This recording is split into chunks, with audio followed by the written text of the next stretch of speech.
الحمدللہ رب العالمین۔ عصر ہم پڑھ رہے ہیں، جیسے آپ جانتے ہیں کہ عصر پر تو ہمارا پورا 1 گھنٹے کا درس ہوا تھا، مگر سب جانتے ہیں تو سنیے۔ اعوذ باللہ من الشیطان الرجیم، بسم اللہ الرحمن الرحیم۔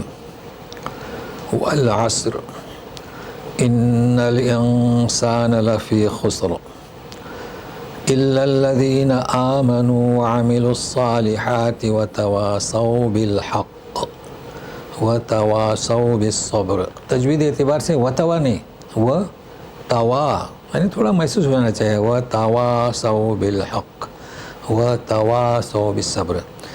یہ وہ سورہ ایسی ہے کہ اس پر 1 گھنٹہ بھی کم، کیونکہ امام شافعی فرماتے ہیں، اور یہ نوٹ کر لیا پوری دنیا نے، کبھی کہیں امام مالک کا قول نوٹ کر لیا، کیونکہ یہ سورہ اتنی ہے اگر غور کیا جائے تو لکفت ہو، یعنی پورا قرآن نہیں بھی نازل ہوتا تو یہ کفت، لیکن یہ نوٹ کرنا چاہیے کسی شخص نے کہا ہے، منسوب نہ کریں صحابہ کی طرف یا رسول کی طرف، پھر گناہ ہو جائے گا۔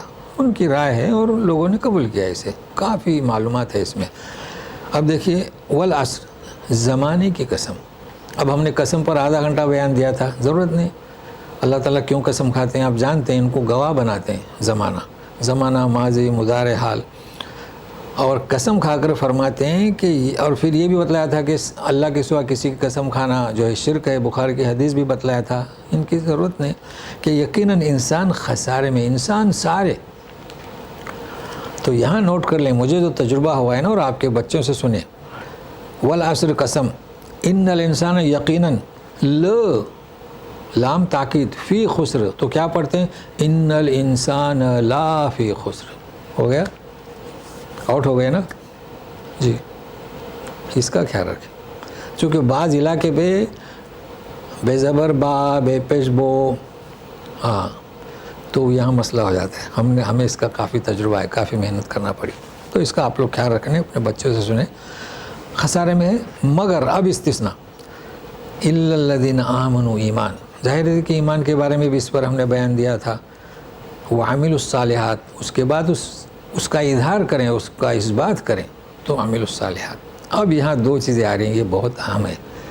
جب آپ ایمان لائے، عمل صالحہ کر رہے ہیں، تو دوسروں کو بھی تو بچائیں نا، یعنی جیسے کہ آپ کی منزل صاف ہے، صاف ستھری ہے، تو دوسرے پڑوس والے گندے ہیں تو جراثیم وائرس آئیں گے، انہیں بھی تبلیغ کریں کہ آپ بھی صاف رکھو، یہ ہے۔ اور ویسے کشتی کی مثال دی ہے نبی کریم صلی اللہ علیہ وسلم نے، تو میں طوالت میں نہیں جانا چاہتا کہ بھائی اوپر والے اور نیچے والے چھید لگائیں کشتی میں تو کیا ہوگا، تو سبھی جانتے، اس لیے حق بات کی ایک دوسرے کی وصیت کریں، تلقین کریں۔ اور اس میں اہم بات میں نے بتایا تھا کہ باپ ہے وہ اپنی بیوی، اپنے بچوں کی بھی اصلاح کرے، کیوں؟ تو باپ خود نمازی ہے، جب بوڑھا ہو جائے گا تو بچے کو سنگے کیا لگائے نماز دیکھے ہے، تو بیوی کو بچوں کو آپ اہمیت دلائیں گے تہجد کی، تو آپ کو سکون سے پڑھنے دیں گے، یعنی آپ سے گھر سے ہی شروع کریں نا، تو بچوں میں اہمیت ہو کہ نماز کیا ہے، تہجد کیا ہے، بابا بھی فارغ ہوئے ہیں پڑھنے دو، تو اس میں فائدے ہیں، کریں۔ لیکن سب سے بڑھ کر بات صبر، جب آپ یہ کام کریں گے تو صبر کرنا پڑے گا، اس کا رد عمل ہوگا۔ آپ جب تبلیغ کریں گے، دعوت دیں گے اڑوس پڑوس، تو بولیں گے آپ کو کیا پڑے گی، ہاں، اس وقت صبر کرنا پڑے گا، یہ یاد رکھنا۔ تو یہ بہت اہم سورہ ہے اور بیان ہو چکا ہے اور آپ سب جانتے ہیں، تو ہم اسی پر اکتفا کرتے ہیں، پڑھائی میں خیال رکھیں، اور یہ بہت اہم جو ہے، اس کے جو ارکان بتائے گئے ہیں بہت اہم ہیں، اپنے گھر سے شروع کریں، اور اڑوس پڑوس والوں کو بھی، ایسا نہ سمجھے کہ ہمیں کیا ضرورت ہے، نہیں، ایسا نہیں، تو اس سے فضا ہموار ہوگی، دینی ماحول بڑھے گا، اور یہ دین ہمیشہ باقی رہے گا۔ تو مزید انتظار کیجیے گا۔